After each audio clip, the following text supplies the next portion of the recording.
Siapa yang ingin di surganya bersama Nabi, boleh angkat tangan. Masya Allah. Siapa yang ingin surga Firdaus, boleh angkat tangan. Sekarang turun. Sekarang jujur jawab ya. Syarat masuk surga itu banyak pahala, dosa kecil atau tak ada dosa. Sekarang saya tanya, siapa yang tak punya dosa? Angkat tangan. Ayo. Tak apa, angkat saja, saya pulang. Siapa yang dosanya sedikit? Tak ada.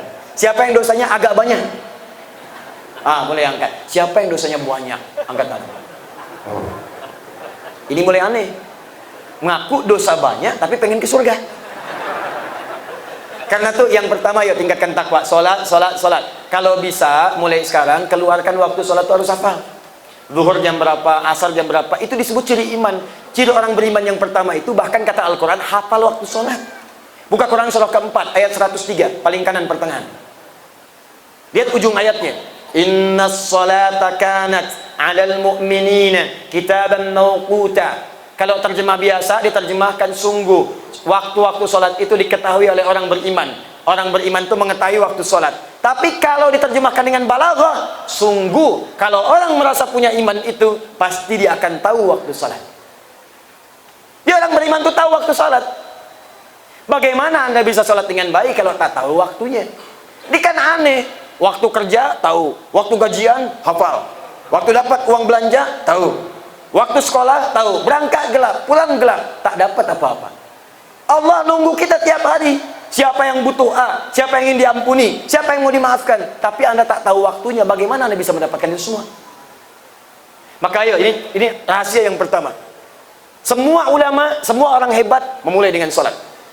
Ali bin Abi Thalib, sebelumnya Uthman bin Affan, sebelumnya Umar bin Khattab, sebelumnya Abu Bakar As-Siddiq, sahabat semua, ilmuwan setelahnya. Ya, awas, Al-Kindi, Al-Farabi, Al-Ghazali, Ibnu Sina, Al-Khawarizmi, Al-Battani, semua memulai dengan sholat. Karena itulah ibadah pertama yang disyariatkan oleh Allah kepada Nabi Muhammad bukan haji, bukan zakat, bukan puasa. Semua itu disyariatkan saat di Madinah. Pertama kali tidak ada yang lain kecuali sholat. Nanti lain waktu kalau saya datang lagi, nanti saya terangkan bab khusus bagaimana cara sholat diajarkan oleh Nabi dari awal sampai akhir. Karena bukan sekedar bacaannya, semua gerakannya itu ada maknanya. Kenapa tangan diangkat seperti ini sejajar dengan bahu? Kenapa sejajar dengan daun telinga? Apa maknanya ini? Kenapa berdiri dengan tegak? Itu ada maknanya semua. Dan semua ada hadisnya. Ada hadisnya, keterangan ulamanya sampai dengan sujud. Ada. Kenapa kalau turun dari i'tidal, ada yang pakai lutut, ada yang pakai telapak tangan. Ada dua cara. Siapa yang turun sujud pakai telapak tangan, boleh angkat tangan. Sami'allahu liman hamidah. Allahu akbar. Turun sujud, telapak tangan dulu atau lutut dulu? Yang lutut angkat tangan. Yang telapak tangan, yang turun dengan dua-duanya. Ada? Tapi begini maksud saya, mau pakai telapak tangan, mau pakai lutut, boleh. Tapi harus tahu dasarnya apa, landasannya apa. Nah, kalau kita bisa dapatkan itu, ibadahnya enak, nikmat. Yang pakai lutut boleh. Dalilnya Abu Daud, nomor hadis 838. Posisi paling kanan sebelah bawah di kitabnya. Riwayatnya dari Wa'il bin Hujur. Yang pakai telapak tangan boleh. Nomor hadis 840, 841 di kitab yang sama Abu Daud. Abu Daud itu nama aslinya Sulaiman dari Sijistan, dikenal dengan Sulaiman As-Sijistani. Hafal 500.000 hadis dengan sanadnya, dengan matannya. Sampai Ibnu Qayyim Al-Jauziyah rahimahullah mengatakan, kalau ada nabi bisa melunakkan besi, namanya Nabi Daud. Orang ini bisa melunakkan hadis dengan lisannya. Orang ini Abu Daud. Maka sejak saat itu beliau kemudian merumuskan kitab hadis berdasar urutan fikih, dikenal dengan Sunan Abu Daud. Nomor hadis 840, 841 itu kebolehan turun pakai telapak tangan. Diambil riwayatnya dari sahabat Abu Hurairah.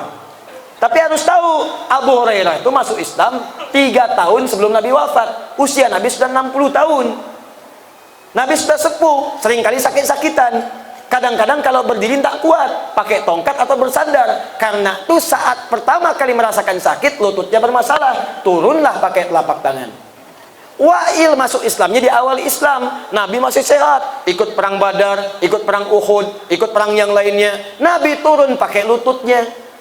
Tapi bukan karena sepuh atau muda. Maksud Nabi itu, kalau lutut bermasalah, gunakan telapak tangan. Kalau telapak tangan bermasalah, gunakan lutut. Bukan masalah tua atau muda, Jangan sampai ada yang sujud kemudian telapak tangan turun, Anda katakan Tuhan. Supaya mudah. Jadi pakai telapak tangan boleh, pakai lutut boleh. Yang tak boleh itu pakai kepala duluan. Kalau seperti ini kita enak, sholatnya nyaman, tentram, nikmat, tak ada perselisihan. Ini gara-gara kunut, satu tidak, ribut. Akhirnya masjidnya kosong, yang sholat tak ada. Yang kunut dia punya dalil, yang tak kunut punya dalil, yang tak ada dalil, yang tak sholat subuh. Tuh. Bismillah sir boleh, jahar boleh, tak dibaca pun boleh. Ada 4 cara. Apa bahasa Padangnya 4? P tuh. Tapi jangan 2 kali, pempe. Ada 4 cara. Ampe. Ada 4 cara, 4 cara. Hadisnya 70 hadis. 70 hadis pernah dikerjakan oleh Nabi. Bismillah pernah jahar. Bismillahirrahmanirrahim. Boleh. Silent sir. Bismillahirrahmanirrahim. Alhamdulillahi rabbil alamin. Boleh. Tak dibaca sama sekali, boleh. Langsung. Alhamdulillahi rabbil alamin. Boleh. Yang keempat, baca rakaat pertama jahar, selanjutnya tak dibaca lagi. Boleh. 70 hadis. Kalau kita sudah paham ini, kita bisa praktekkan, silakan pilih mana yang paling nyaman. Dan tak perlu berselisih. Saya ini pernah tugas di Mekah 2010, menerima jemaah haji. Begitu sholat isya, imamnya Syekh Sudes. Jemaah haji itu di Mekah, mazhabnya Hambali. Bismillahnya sir. Setelah itu hamdalah. Bismillahirrahmanirrahim. Alhamdulillahi rabbil alamin. Apa jawaban jemaah ini? Oh, iki imamnya Muhammadiyah. Masya Allah. Muhammadiyah cabang Masjidil Haram. Ketuanya saya Sudes. Ini ada hubungannya, mau NU, Muhammadiyah atau yang lainnya. Sepanjang kita paham dalil, maka nikmat kita ibadah. Dalil tahu, argumentasi ada, dan paham apa yang kita kerjakan. Jadi yang pertama, kalau ingin meningkatkan takwa kepada Allah, mulai dengan ibadah apa? Ayo, mulai sekarang turunkan semua jenis salat sunnah. Nanti ada salat sunnah apa? Sebelum zuhur ada berapa rakaat? Ba'da zuhur ada berapa rakaat? Asar ada tidak? Ba'da maghrib ada tidak? Isya ada tidak? Malam ada salat sunnah apa? Siangnya dari mulai ba'da subuh ada tidak? Duhanya ada tidak? Sampai semua. Kalau bisa koleksi semua waktu salat sunnah, kerjakan. Ingat pesan saya ini.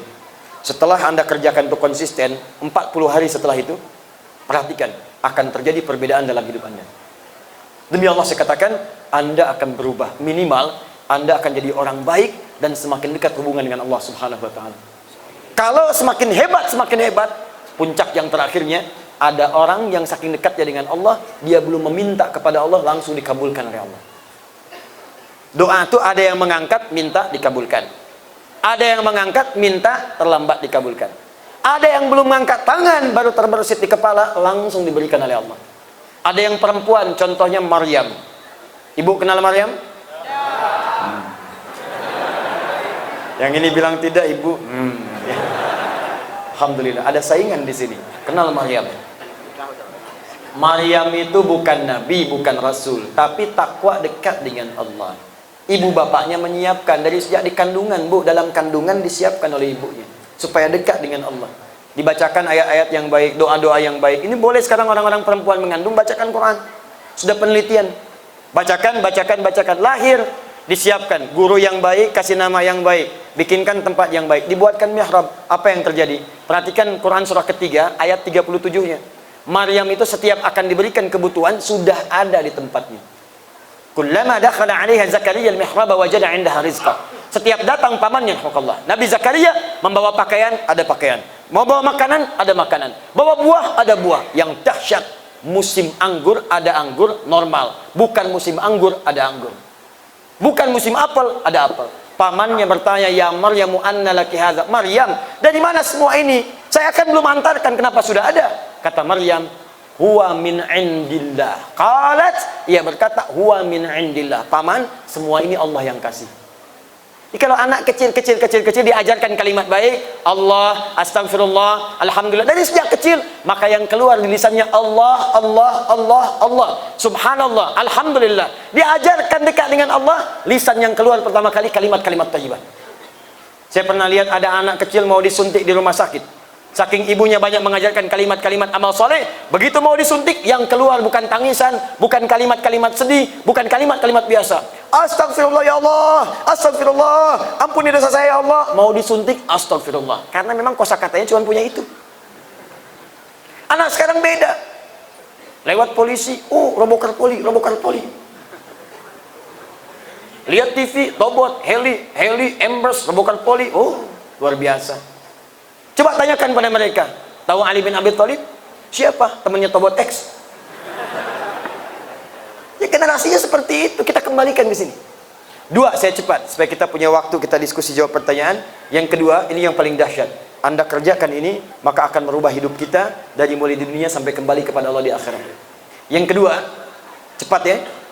Setelah sholat, usahakan dari sekarang, jangan pernah tinggal. Jadilah ahli Al-Quran. Ini amanah saya. Saya ulang, jadi ahli Al-Quran. Ahli Quran dibagi 3. Ini hadisnya sudah sahih. Kalau bapak ibu bisa dekat dengan Al-Quran, ada langsung jaminan dari hadis Nabi. Imam Al-Bukhari yang menyampaikannya dalam kitab sahihnya. Imam Al-Bukhari menerima hadis ini karena beliau tidak jumpa dengan Nabi. Wafat tahun 261 Hijriah. Wafat beliau. Tapi yang paling menarik, beliau cari sampai ketemu dengan Nabi. Hadisnya. Beliau mendapatkan hadis ini dari Hajjaj bin Minhal. Hajjaj bin Minhal mendapatkan hadis ini dari Syu'bah. Syu'bah mendapatkan hadis ini dari Alqamah bin Marthad. Alqamah bin Marthad mendapatkan hadis ini dari Sa'ad bin Ubaidah. Sa'ad bin Ubaidah mendapatkan hadis ini dari Abu Abdurrahman As-Sulami. Abu Abdurrahman As-Sulami mendapatkan hadis ini dari Utsman bin Affan dan Ali bin Abi Thalib radhiyallahu taala anhuma. Keduanya mendapatkan dari Nabi sallallahu alaihi wasallam. Perhatikan kalimat nabinya. Khairukum man ta'allamal Qur'ana wa 'allama. Kalau ada orang hebat, orang baik kata Nabi, maka yang terbaik di antara orang baik itu, yang terhebat di antara orang hebat itu hanya satu, yaitu ahli Al-Quran. Siapa yang mau belajar Quran dan mengamalkan isinya. Ini janji Nabi. Anda belajar Quran, amalkan isinya, jadi orang hebat. Dipraktekkan oleh ulama. Caranya ada 3. Pertama untuk pemula. Jadi ahli Quran kalangan pertama yang senang baca Quran. Mulai baca dulu, target. Khatam dalam sebulan, 1 hari 1 juz. Kalau mau mudah, jangan dipaksakan sekali baca 1 juz. 1 juz 1 hari bagi 5 bagian sesuai waktu sholat. Subuh, zuhur, asar, maghrib, isya. Dibagi, bagi 5. Misal, juz pertama itu 141 ayat. Ditambah dengan Al-Fatihah. Al-Fatihah saya tak hitung karena sudah hafal kita. Baik, 141 ayat bagi 5. Berapa jumlahnya? 28. Cepat ya. Misal, temukan 28 ayat kan sedikit saja. Subuh 28 ayat bagi 2, sebelum subuh 14, setelah subuh 14. 14 ayat itu kan tidak lama. 5 menit pun tak sampai baca 14 ayat. Anda cuma butuh 5 menit menyelesaikan 14 ayat. 14 ayat setelah salat subuh, 10 menit saja. Zuhur 5 menit sebelum, 5 menit setelah. Kalau itu konsisten, 1 hari 1 juz, 30 hari 30 juz, dan ringan. Apa yang terjadi? Anda rajin baca, rajin baca, rajin baca. Kalau sudah dekat dengan Al-Quran, Quran yang sering Anda baca itu akan menjaga Anda dalam kehidupan. Anda akan dijaga. Minimal lisan dijaga dari berkata yang kotor. Tangan dijaga dari menyentuh yang haram. Yang hebat di masa Nabi kata para sahabat, jangan dikira semua sahabat Nabi hafal Quran. Ada di antara mereka yang cuma hafal 1 surah, 2 surah. Surah yang dihafal itu Al-Baqarah, Ali Imran, seterusnya. Bisa. Yang paling dahsyat, ada di antara mereka yang punya wirid sebelum tidur sering membaca surah Al-Quran. Buka kitabnya Imam An-Nawawi, judulnya At-Tibyan fi Adab Hamalatil Quran. Halamannya halaman 52, terbitan Darun Nafais, warna kuning, paling kanan sebelah bawah. Ada judulnya Wirid Al-Quran sebelum tidur. Ini sahabat-sahabat Nabi itu punya surat khusus. Ada yang baca Al-Mulk sebelum tidur. Ada yang baca Al-Ikhlas, Al-Falaq, An-Nas. Ada yang baca ayat kursi, tapi ada satu di antara mereka yang senang baca Al-Baqarah. Saking dekatnya dengan Al-Baqarah, tidak pernah tidur kecuali baca Al-Baqarah terlebih dahulu. 1 kali dia tertidur, lupa belum baca Al-Baqarah. Tiba-tiba dalam tidurnya dia bangun. Kaget. Tangannya kena kawannya. Kawannya bangun, "Kenapa kamu?" Apa kata orang ini? "Wallahi laqad ra'aitul fil manam innal baqarata laqad natuhatni." Saya tadi mimpi dalam tidur, saya diseruduk surat Al-Baqarah. Diseruduk Al-Baqarah. Al-Baqarah itu kan sapi betina. Jadi karena dia belum baca surat Al-Baqarah itu, dalam tidurnya datang sampai betina, nyeruduk dia. Seakan-akan mengatakan, kamu belum baca saya, baca dulu. Saking dekatnya dengan surat itu. Yang rajin baca surah Al-Mulk, dekat, maka Allah akan jaga jasadnya di alam kuburnya. Yang rajin baca surat Yusuf dengan jiwanya, dengan ikhlasnya, dengan akhlaknya, maka dia akan dibebaskan dari kesedihan dan kesulitan dalam hidupnya. Ada fadilahnya, banyak. Baca kitab-kitab ulama, kita temukan keutamaannya. Hadirkan itu, golongan pertama. Kalau sudah lancar baca yang pertama ini, naik level kedua. Saya cepat. Nanti di akhir, saya berikan cara cepat menghafal Al-Quran. Yang kedua, amalkan isinya dengan cara mengkajinya terlebih dahulu. Jangan sampai selama ini baca, tapi tak paham isi. Punya target. Dalam sebulan, bulan ini saya selesaikan juz amma, saya paham. Besok saya selesaikan misalnya Al-Baqarah. Setahun saya selesaikan Ali Imran. Kalau mau cepat, ini saya berikan rahasia besar. Ini rahasia ya. Saya ulang, ini rahasia di antara kita saja. Kalau mau efektif, keluarkan ayat Al-Quran sesuai dengan profesi Bapak Ibu sekalian. Kalau baca, awal sampai akhir. Menghafal, awal sampai akhir. Tapi kalau ingin amalkan, praktekan, kalau bisa keluarkan yang kita butuhkan. Contoh. Ini saya lihat banyak yang berdagang. Ada di pasar, ada di bangunan, di toko-toko macam-macam. Kenapa tidak ngaji keluarkan ayat Quran tentang jual beli, tentang bisnis, ayatut tijarah, bimbingan bisnis dalam Al-Quran, keluarkan ayatnya. Setelah dikeluarkan, kumpul para pedagang semua ngaji, cari buya, cari alim, cari ustaz, kan itu kumpul, itu saja yang dibahas. Praktekan di pasar, praktekan di supermarket, praktekkan di tempat jual beli. Demi Allah saya katakan, wallah, demi Allah, Allah menjadi saksi, tidak pernah ada sahabat, tabi'in, ulama, masyarakat muslim mengamalkan isi Al-Quran dalam perdagangan, kecuali semua bisnis yang akan kembali balik tanpa modal. Kembalinya untung semua. Untung.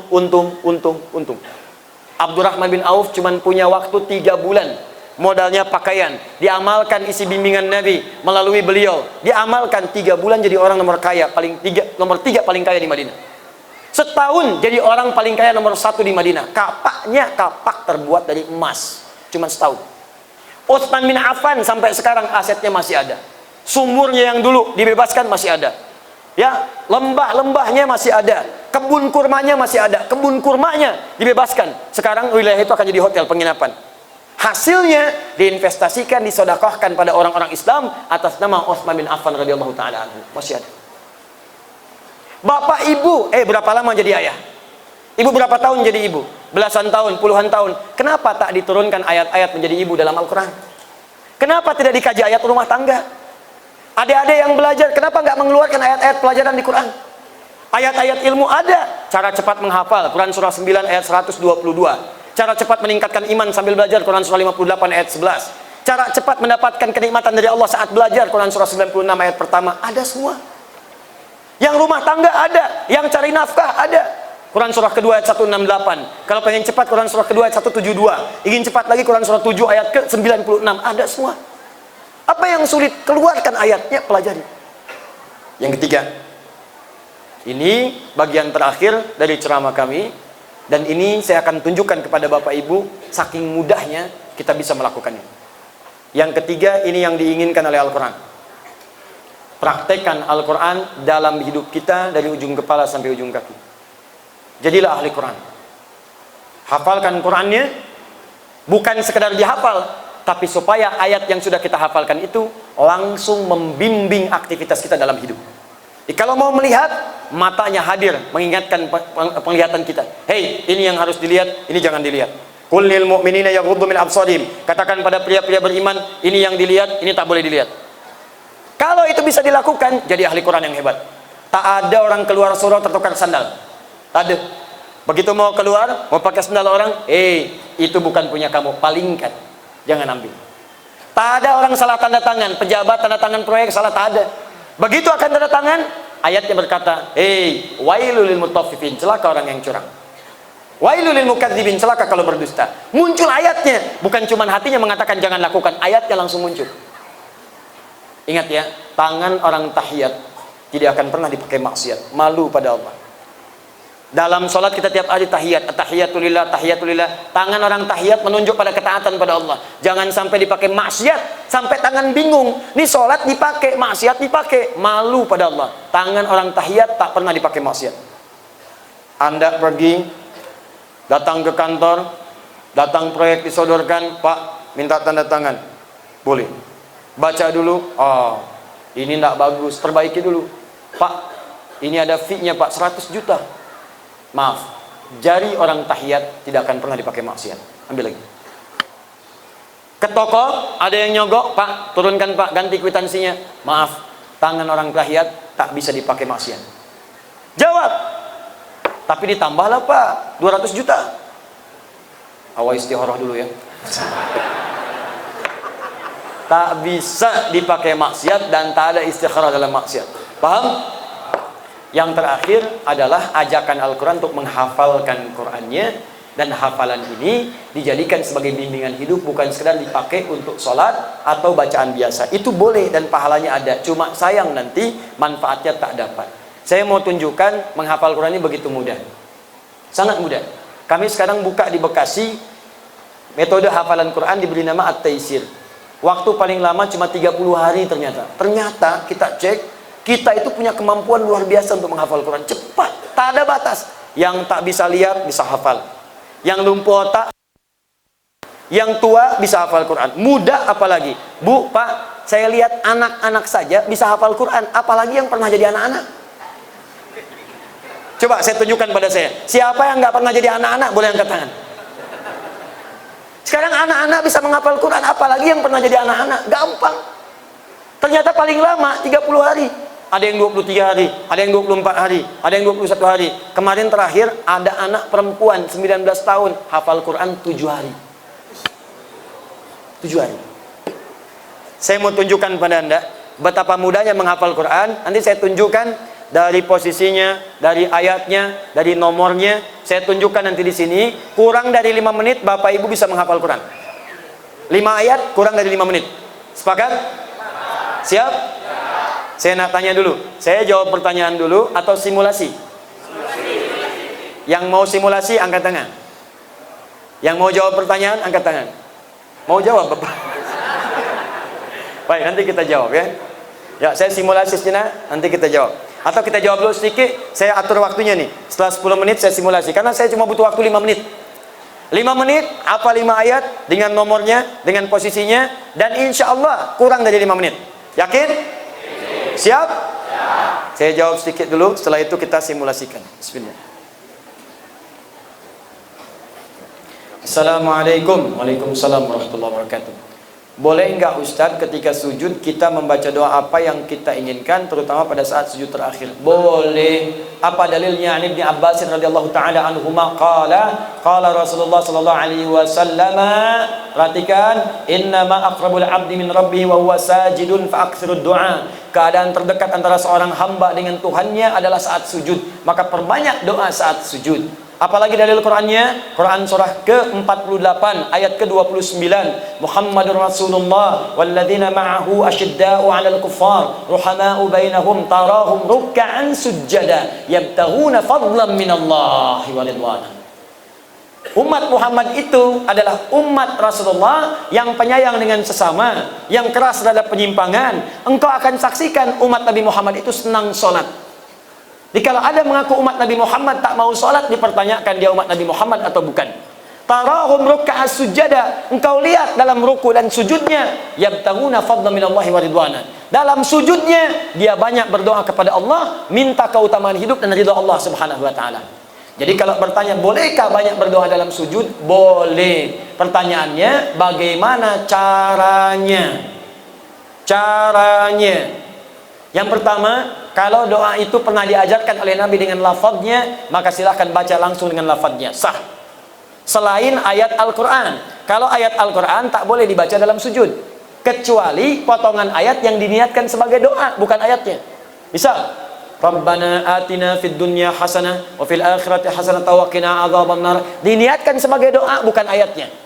Karena kalau ayatnya lengkap, wa minhum may yaqulu rabbana atina fid dunya hasanah wa fil akhirati hasanah wa qina azabannar. Surat apa? Al-Baqarah. Ayat berapa? 201. Di mana letaknya? Paling kanan sebelah bawah. Kalau ayatnya, kita boleh baca ayatnya saja, asalkan ditujukan dengan doa. Rabbana zalamna anfusana wa illam taghfir lana wa tarhamna lanakunanna minal khasirin. Kalau ditujukan doa, boleh dengan niat berdoa, bukan karena ayatnya. Boleh bacakan itu sebagai doa. Kalau ayatnya ada di Quran, di mana? Surah ke-7, apa? Al-A'raf, ayat berapa? 23.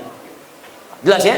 Kalau kita tak ada bimbingan bacaan doanya, lafadznya, atau bahkan, maaf, yang kita mintakan tak pernah disebutkan oleh Nabi. Misal, besok anak mau ujian, zaman Nabi tak ada ujian di sekolah. Besok misalnya ada acara pelantikan jabatan, zaman Nabi nggak ada pelantikan jabatan. Kita mau sholat malam tahajud, mau berdoa, apakah boleh berdoa dalam sujud? Minta, ya Allah, lancarkan proyek saya besok, lancarkan bisnis saya, ringankan tugas beban jabatan saya, luluskan anak saya, cucu saya dalam ujian. Bolehkah? Boleh. Tapi yang paling sharih tak perlu dilafadzkan, cukup dalam hati saja. Jelas? Apa dalilnya? Bisa kita ambil diantaranya Quran surah ke-7 Al-A'raf ayat 205. Wadhkur rabbaka fi nafsika tadarruan wa khifatan wa dunal jahri minal qaul. Silakan sebut nama Rabbu, minta kepada Allah dalam jiwamu walaupun tak dilafadzkan. Minta dengan khusyuk, minta dengan penuh harap. Jangan kemudian kau terlampau keras memintakannya, cukup dalam hatimu, hadirkan, mintakan. Begitu dihadirkan, ada terjawab. Ya, dan minta dalam hati ini boleh dalam sujud, boleh juga dalam saat berdiri, saat membaca kalimat iyyaka na'budu wa iyyaka nasta'in. Di hati langsung hadirkan, ya Allah, sukseskan bisnis saya, ya Allah, lancarkan ujian saya. Apa dalilnya? Hadis qudsi dari Anas bin Malik radhiyallahu taala anhu. Qasamtu shalah baini wa baina 'abdi 'ala nisfain. Kata Allah, saya bagi salat kepada dua bagian antara aku dengan hambaku. Wali 'abdi ma sa'ala, kalau hambaku benar salatnya sampai bacaan tertentu, aku akan kabulkan apa yang dia minta. Sampai pada kalimat wa idza qala al-'abdu iyyaka na'budu wa iyyaka nasta'in. Kalau seorang hamba dalam salatnya berkata iyyaka na'budu wa iyyaka nasta'in, qala Allah azza wa jalla, langsung dijawab oleh Allah, hadza baini wa baina 'abdi. Ini perjanjian, komitmen antara aku dengan hambaku. Wali 'abdi, kalau hambaku benar salatnya sampai bacaan tadi iyyaka na'budu wa iyyaka nasta'in, qala Allah azza wa jalla, lihat jawaban Allah, wali 'abdi ma sa'ala, apapun sekarang yang dia minta aku akan kabulkan. Tapi tak perlu dilafadzkan, dalam hati aja minta. Kalau benar, dikabulkan oleh Allah. Jelas di sini? Wallahu taala a'lam bis-shawab. Ustaz, saya seorang mahasiswa semester awal dan pengamat menikah muda. Doakan saya agar dimudahkan dan segera bertemu dengan jodoh saya. Masya Allah. Kalau ingin bertemu jodoh, jangan selalu jadi pengamat. Nah, ini pengamat menikah muda tapi tak dapat jodoh. Cara mendapat jodoh itu bukan mengamati, tapi berikhtiar untuk mendapatkannya. Ya, kenali, ta'aruf, cari sesuai dengan ukuran Nabi. Tak kenal maka ta'aruf, bukan tak sayang. Tidak semua kenal itu mesti sayang. Bapak kenal dengan istri tetangga kan tidak harus sayang. Tak kenal maka ta'aruf, tak tahu maka berkenalan. Cara ta'aruf yang baik untuk mencari jodoh banyak dari Nabi. Tunkahul mar'atu li arba'in. Kalau ingin cari jodoh perempuan itu lihat pada 4 halnya. Perempuan ke laki-laki juga demikian, lihat 4 halnya. Pertama, li jamaliha, jamaliha. Ingat, bukan jamil, bukan jamilah, jamal. Kalau jamil ganteng, lihat gantengnya. Kalau jamilah cantik, lihat cantiknya.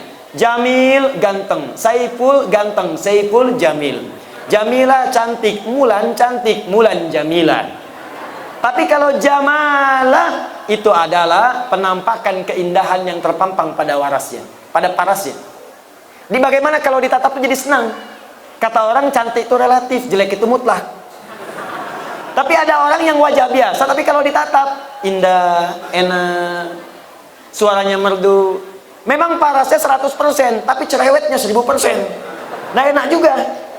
Coba Sayyidah Khadijah, istri Nabi, dengan Sayyidah Zainab binti Jahsy, cantik mana di antara itu? Bagus. Kalau tahu saya akan tanya, sudah pernah lihat? Kata orang, cantik paras itu Sayyidah Zainab. Mata kalau melihat tak berkedip, wajah tak berpaling. Tapi yang disebut dalam mimpi Nabi Sayyidah Khadijah. Lihat Al-Bukhari, Kitab Bad'ul Wahyi, nomor hadis yang keempat sampai 5, dari kanan sebelah bawah sampai kiri atas. Nabi pernah turun dari Gua Hira, belum ada wahyu setelah periode Iqra. Di tengah jalan siang-siang tiba-tiba ada suara, Muhammad, Muhammad, Muhammad. Tengok kanan kiri kosong, depan belakang tak ada orang. Tengok atas ada sosok seperti duduk bainas sama'i wal ardi memanggil Muhammad, Muhammad. Bapaklah keluar dari dangung-dangung ini. Siang-siang kosong tak ada orang. Begitu keluar, tak ada orang, kanan kiri kosong, depan belakang kosong. Tiba-tiba ada panggilan. Nengok atas jubah putih rambut gondrong. Jubah putih rambut gondrong sambil begini, Pak. Kira-kira apa yang dilakukan? Kata Nabi, faru'ibtu minhu, saya pergi meninggalkan tempat itu dengan cepat dengan keadaan takut. Tapi yang dahsyat, datang pulang sampai rumah bertemu dengan Sayyidah Khadijah. Begitu dibuka melihat wajah Sayyidah Khadijah, hilang setengah ketakutannya. Masya Allah. Jika dia ditatap, maka damai hatimu, kata Nabi. Calon istri yang baik ketika dilihat Sayyidah Khadijah, baru lihat wajah istri, masalah hilang. Setengah masalah hilang. Apa kata Nabi? Dathiruni, dathiruni. Di riwayat lain, zammiluni, zammiluni. Selimuti saya, selimuti saya. Saya khawatir. Dibawa, digandeng, masuk ke kamar, diselimuti. Keluar kalimat yang indah. Zaujil karim, makna. Sayang, engkau itu orang baik. Engkau menyambung silaturahim. Engkau senang memberi. Engkau orang baik dalam kehidupan. Engkau tak punya musuh. Tanamkan dalam jiwamu yang paling dalam. Aku akan bersamamu dalam suka dan duka. Seketika hilang masalahnya, turun malaikat yang tadi membawa surah Al-Mudaththir, surah ke-74. Ya ayyuhal mudaththir, qum fa'anzir. Itu asbabun nuzulnya tadi. Jadi sekarang bagaimana caranya? Masya Allah, Bu, pulang ke rumah, pastikan suami lihat ibu, hilang masalah. Pulang dari kantor, pulang dari pasar, ada masalah di pasar, nyampe rumah, assalamualaikum, waalaikumsalam, dengan suara istri, alhamdulillah tenang. Begitu dibuka, tambah masalah. Nah, ini pertama lah. Ya. Kedua, nasabiyah, lihat dari mana dia berasal supaya tidak menimbulkan fitnah. Cari ukurannya. Ketiga, kemudian apa yang terjadi? Kata Nabi, lihat juga lima liha. Ada yang menafsirkan adalah kekayaan hartanya. Tapi saya cenderung kepada penafsiran kemampuan dia mengelola harta suaminya. Awas, kadang banyak yang salah tafsir. Oh, kalau yang kaya saya cari aja janda kaya, saya nikahin kaya saya. Tidak. Saya cari aja anak orang kaya, saya nikahin jadi kaya. Tidak. Kata para ulama hadis sebagian, makna di sini adalah kemampuan dia mengelola harta suami. Jangan sampai pendapatan Anda 5 juta, tapi zakat molnya dia 10 juta. Stres Anda. Untuk salonnya saja sudah 7 juta, capek.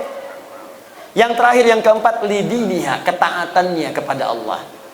Ya, fadfar bidzatid dini taribat yadak. Kalau ada yang keempat ini yang paling dahsyat. Karena itu Bu, Pak, maaf ya.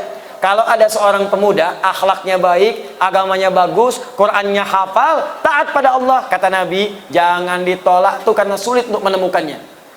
Jangan dihilangkan peluangnya, cepat. Sekarang sedang marak di Indonesia, Jakarta, Bekasi sekitarannya, mahar untuk menikah, sekarang rata-rata hafal berapa juz. Ada seorang pemuda datang melamar kepada anak kiai, anaknya cantik luar biasa, taat salihah. Ternyata bukan dia saja yang datang, 2 orang lain datang, 3 orang datang mau mengajukan lamaran. Begitu datang pertanyaan kiainya bukan yang lain, Quran. Ananda siapa namanya? Saya Anas, Pak. Baca surat An-Nas. Baca. Bagus. Kalau Ananda siapa? Saya Torik, Pak. Baca surat At-Torik. Bagus.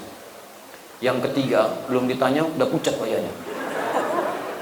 Kalau Ananda siapa? Saya Imran, Pak. Tapi dia tak hilang akal. Cuma panggilan sehari-hari, kulhu, Pak. Ya. Nah, coba carilah yang seperti itu. Yang ikhwan juga demikian. Coba ta'aruf yang baik. Kalau sudah jangan lama-lama, ya.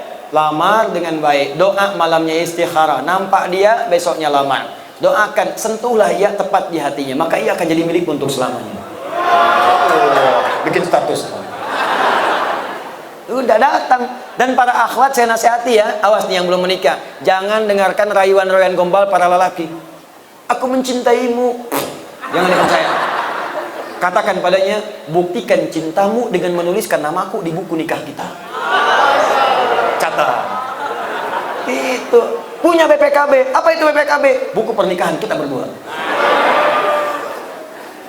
Masya Allah. Kenapa nyampe sana ini? Dah, 3 menit lagi saya jawab. Bismillahirrahmanirrahim. Ustadz, bagaimana caranya kita berdoa kepada Allah supaya hati kita tenang, hati kita terang?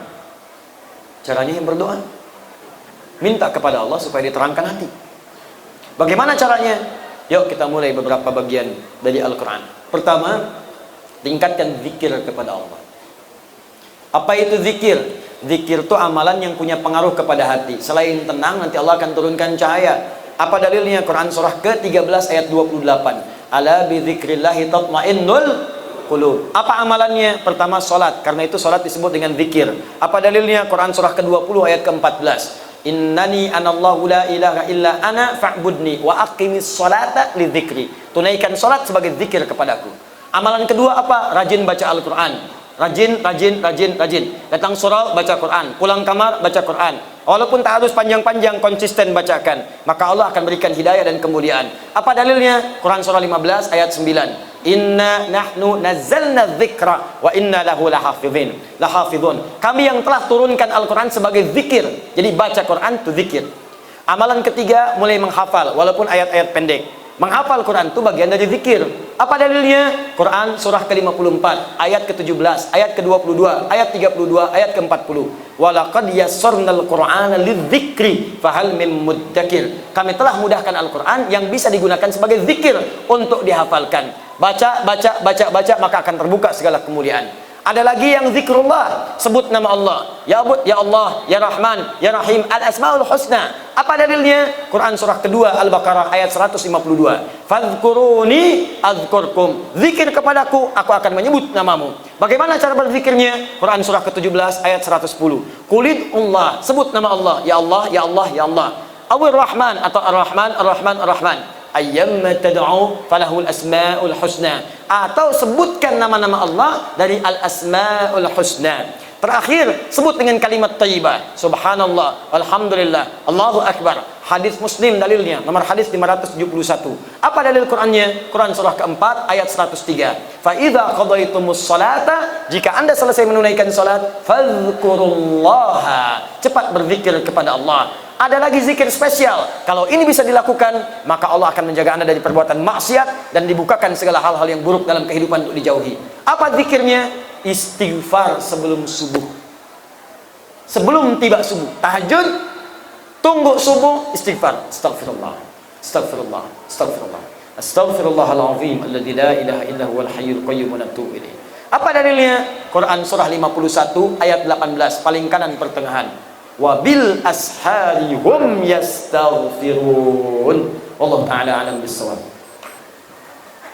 Ya, sekarang saya tunjukkan. Saya nak punya waktu cuma 10 menit lagi. Setelah itu kita tutup, berdoa, dan kita berikan akses untuk kemudahan. Sekarang saya tepati janji saya dulu. Ya, saya hapus dulu boleh ya? Boleh saya hapus nih? Masya Allah, luar biasa. Masyarakat dangung-dangung, datang penuh kemacetan, nyala hidup, datang sendiri, mobil sendiri, berangkat sendiri, hapus sendiri.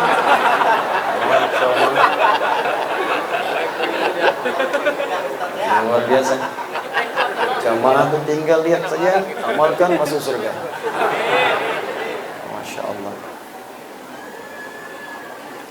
Ayo lihat sini, tampak cepat, fokus. Saya ajarkan tak kurang dari 5 menit, insya Allah bisa hafal 5 ayat dengan posisinya, dengan nomornya, dan insya Allah cepat. Siap? Takbir. Ikhlaskan hati kita sejenak. Poin lihat baik-baik. Sekarang saya ajarkan sebentar dulu ya, sebelum kita menghafal, ajarkan. Jadi saya bagi dua begini.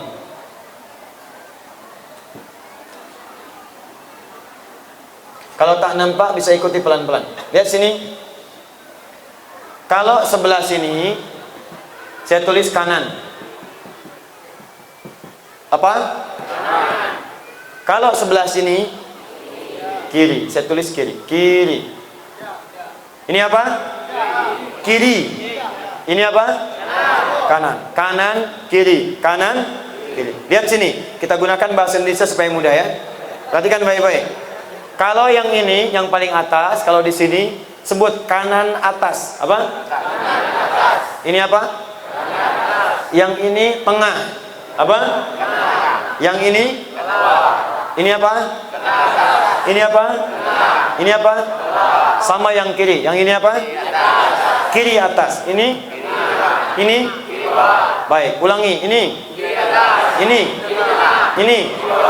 Nah, sekarang saya ambil satu halaman dulu. Paling mudah saya ambil Al-Baqarah dulu, halaman pertama. Ya, 1 sampai 5 ayat. Karena letaknya sebelah kiri di mushaf, maka saya hapus yang kanan dulu supaya mudah.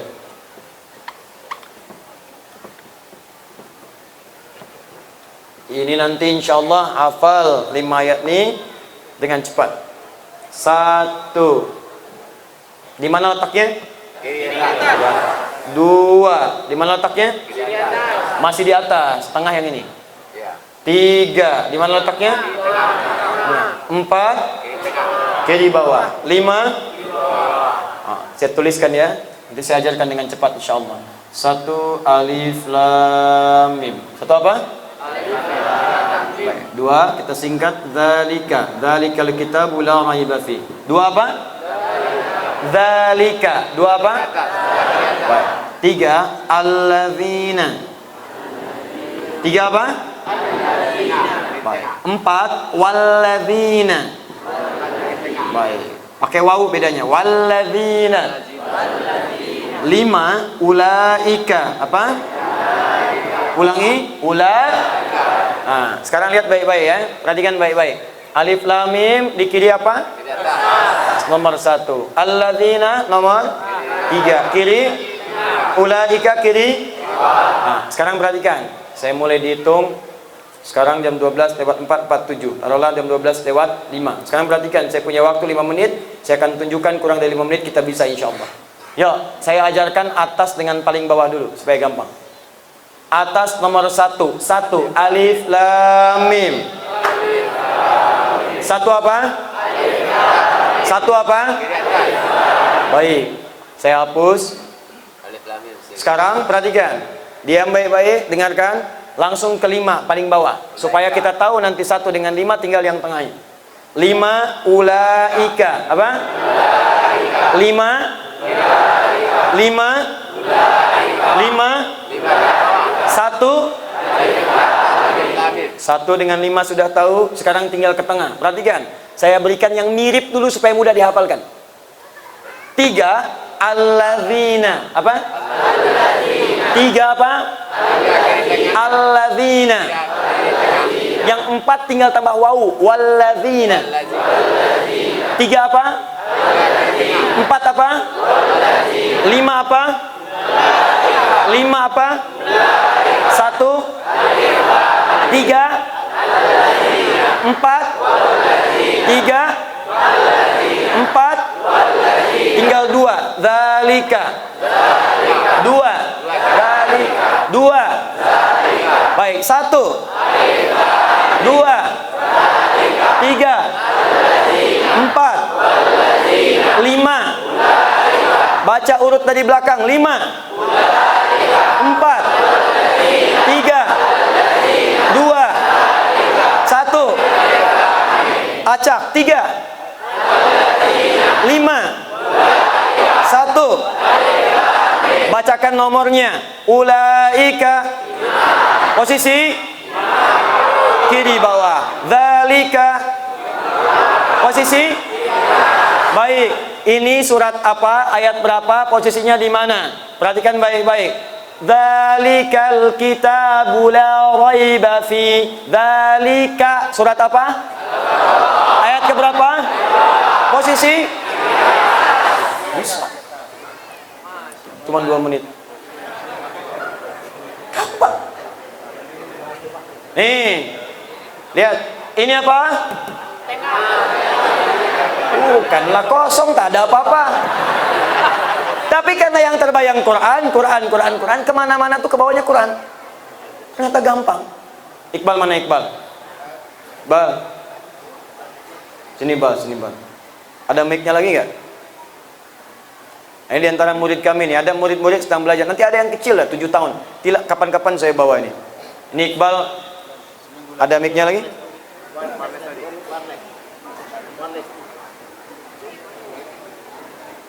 Sudah, apa? Bal, hafal Quran berapa lama, Bal? 20. Ya? Alhamdulillah 24. 24 hari, hafal Quran 24 hari. Ya, 30 juz 24 hari. Bunyi, Bal? Ayo, Bal. Saya cek Al-Baqarah aja lah, karena waktu kita sebentar lagi. Bal, tolong bacakan Al-Baqarah. Bismillahirrahmanirrahim 10.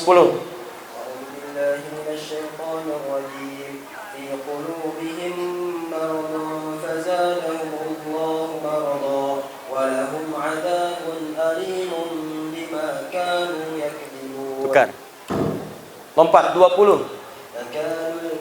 1 detik kecepatannya.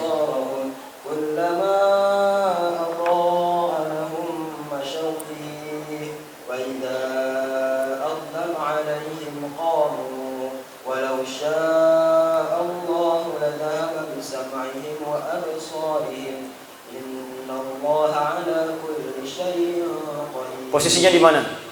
Kiri atas. Kiri atas. Agak ke atas atau agak ke tengah? Agak ke tengah. Baik, 40.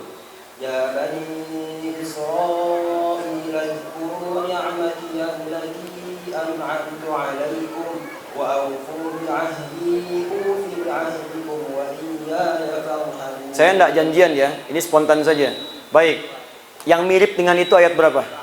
Ayat 47 sama 122. 147 122, bacakan ayatnya. Ya bani Israil اذكروا نعمتي التي أنعمت عليكم وأني فضلتكم على العالمين. Ayat 122, kanan, kiri, atas, bawah, tengah. Kanan atas agak ke bawah. Kanan atas agak ke bawah. Ayat terakhir di juz pertama. Tilka ummatun qad khalat laha ma kasabat wa lakum ma kasabtum wa la tus'aluna amma kanu ya'malun. Posisinya di mana? Kanan paling bawah. Kanan bawah. Nomor ayat 141. 141. Ada ayat yang sama dengan itu, ayat keberapa? 134. 134. Posisi Kiri paling bawah. kiri paling bawah. 120.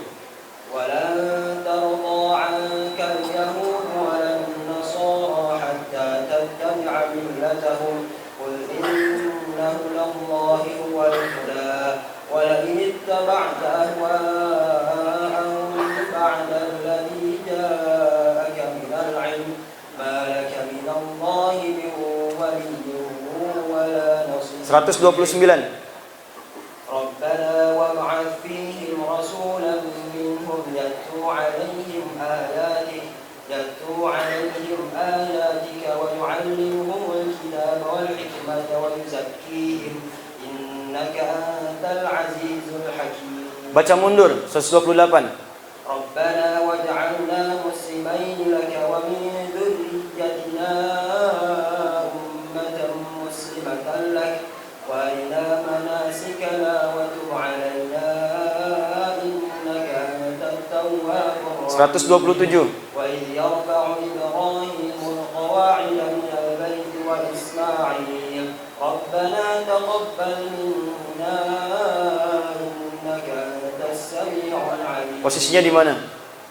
Kiri paling atas. Kiri paling atas. Sekarang ganti. Jumlah jari di semua telapak tangan. في قلوبهم مرض فزادهم الله مرضا ولهم عذاب أليم بما كانوا يكذبون. Baik, dikurangi jumlah mata. ومن الناس من يقول آمنا بالله وباليوم الآخر وما هم بمؤمنين. Baik, jumlah kedua telinga. ذلك الكتاب لا ريب فيه هدى للمتقين. Ini anak-anak kalau ditanya sekarang jawabannya Quran semua. Kamu anak keberapa? Alif Lam. Baik, Masya Allah. Sudah menikah belum? Kalau belum, sedekah. Belum. Kalau nanti menikah, mau berapa istri?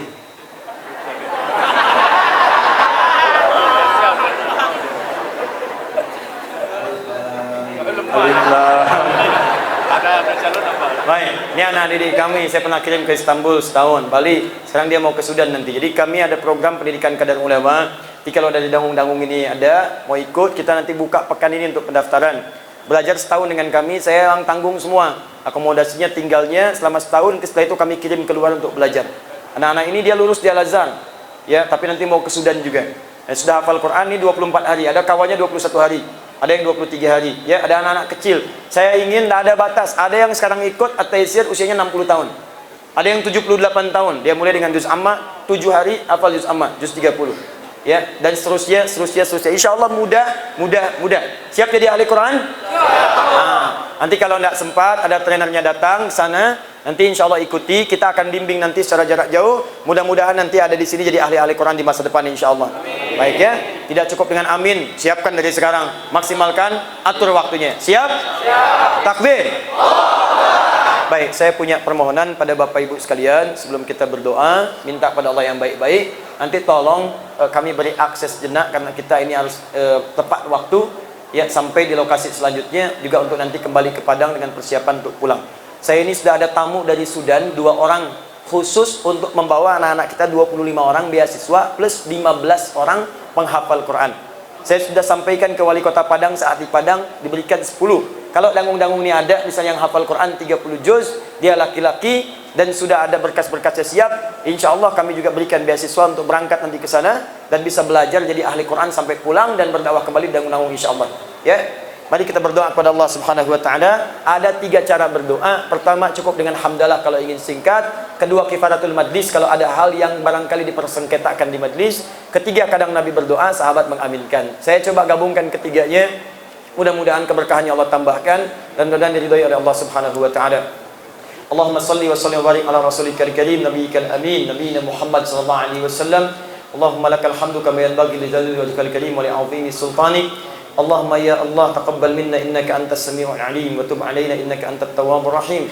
Allahumma 'allimna ma yanfa'una wa waffiqna fima ta'allamna lin'amala bihi ya arhamar rahimin.